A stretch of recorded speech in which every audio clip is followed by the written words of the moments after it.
महाराष्ट्र में सीएम एकनाथ शिंदे के शपथ ग्रहण के 39 दिन बाद यानी कि आज मंत्रिमंडल का विस्तार हुआ।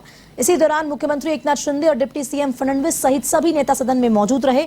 मंत्रिमंडल में कुल 18 मंत्री शामिल हुए हैं। इनमें बीजेपी और शिंदे गुट से 9 विधायकों को मंत्री पद की शपथ दिलाई गई है। सबसे पहले बीजेपी के राधाकृष्ण विखे पटेल ने मंत्री पद की शपथ ली। उनके बाद बीजेपी के ही सुधीर ने, चंद्रकांत राधा पाटिल, विजय कुमार गावित और गिरीश महाजन ने शपथ ली। इसके बाद शिंदे गुट के गुलाब राव पाटिल, दादा भूसे, संजय राठौर, सुरेश खाड़े, संदीपन भुमरे ने शपथ ली। आपको बता दें कि महाराष्ट्र विधानसभा का मानसून सत्र 10 से 18 अगस्त तक आयोजित किया जाएगा। आपको बता दें कि महाराष्ट्र में कैबिनेट विस्तार हुआ। 18 मंत्रियों को शपथ दिलाई गई। कायद्याद्वारे स्थापित झाले आहे अशा भारतीय संविधान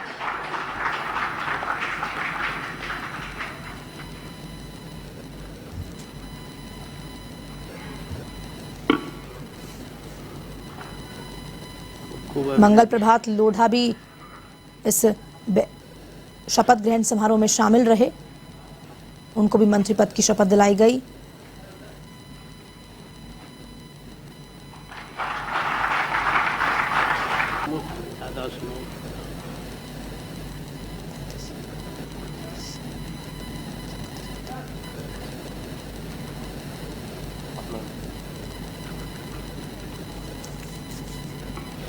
यानंतर श्री संजय राठोड ईश्वर साक्ष शपथ घेतो की कायद्याद्वारे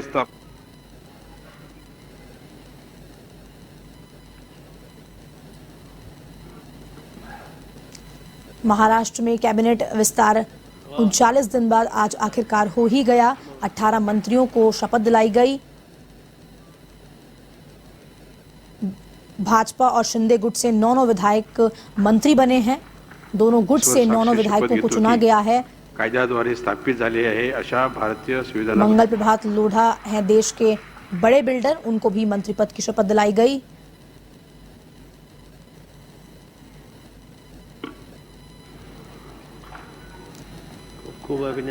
बीते समय कयास लगाए जा रहे थे कि मंत्रिमंडल का विस्तार कब होगा महाराष्ट्र में। आज आखिरकार 39 दिन बाद आपको बता दें कि 30 जून को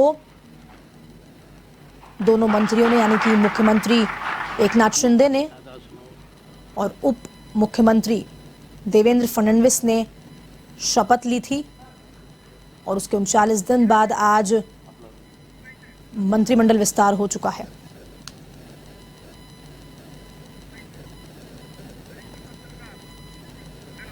इस खबर पर ज्यादा जानकारी के लिए फोन लाइन पे जुड़ चुके हैं मुंबई से वरिष्ठ पत्रकार निरंजन जी। निरंजन जी, 39 दिन बाद आखिरकार मंत्रिमंडल विस्तार हो ही गया और 18 मंत्रियों को शपथ दिलाई गई। क्या कुछ कहना है आपका इस पे?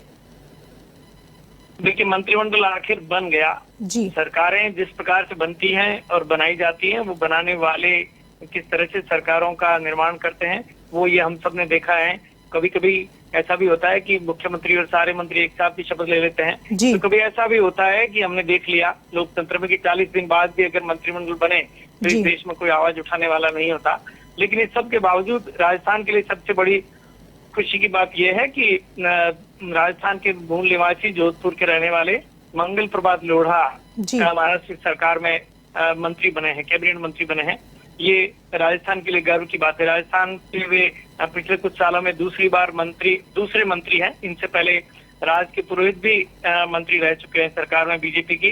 तो मंगल प्रभात लोढ़ा मुंबई के दिग्गज नेता है, मुंबई बीजेपी के अभी वो अध्यक्ष भी हैं और मलबार हिल इलाके से 6 बार विधायक रहे हैं। इसके साथ ही वो देश के बहुत बड़े डेवलपर भी हैं। तो भारतीय जनता पार्टी के लिए उनका और उनके परिवार का बड़ा सहयोग रहा है, शुभ सहयोग बन रहा है। उनके पिता भूमानमल लोढ़ा भी राजस्थान के बड़े नेता थे और बाद में वो जुडिशरी में रहे। मूल बात यह है कि आज 9 मंत्रियों ने, शिवसेना और बीजेपी के दोनों ने मिलकर शपथ ली है। लेकिन आगे कुछ दिन बाद ये विस्तार होगा क्योंकि आज सारे के सारे कैबिनेट मंत्रियों ने शपथ ली है।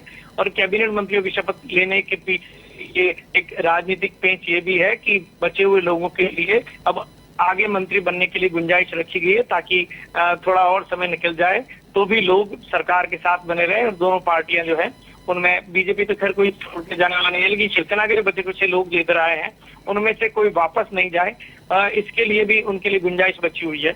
वैसे मैं बता दूं कि ये कुछ समय पहले सरकार में एक मंत्री जिन्होंने आज शपथ ली है, संजय राठौड़, मंत्री पद की शपथ लेते हैं, उन पर एक विवाद शुरू फिर से हो गया कि एक टिकटॉक की स्टार थी युवती, उसके हत्या के मामले में उनका नाम आया था, उसके बाद से उनको इस्तीफा देना पड़ा था। और यही बीजेपी थी जो पूरी ताकत से उनके पीछे पड़ के उनको सरकार से इस्तीफा दिलाया था। लेकिन वही संजय राठौड़ एक बार फिर बीजेपी के साथ में सरकार में है। इससे राजनीति का जो मूल चरित्र है हमको समझ में आता है कि आखिर किस तरह भारतीय जनता पार्टी जो नीति और नैतिकता की बात करने वाली पार्टी है, वो भी आखिर सत्ता के लालच में किस प्रकार के लोगों को अपने साथ में राज करने के लिए खड़ा कर देती है, ये देखने वाली बात है। जी निरंजन जी, तमाम जानकारी देने के लिए आपका बहुत बहुत धन्यवाद। तो ये थे हमारे साथ वरिष्ठ पत्रकार जुड़े हुए मुंबई से निरंजन, जिन्होंने पूरी जानकारी दी कि आज मंत्रिमंडल विस्तार हो चुका है। महाराष्ट्र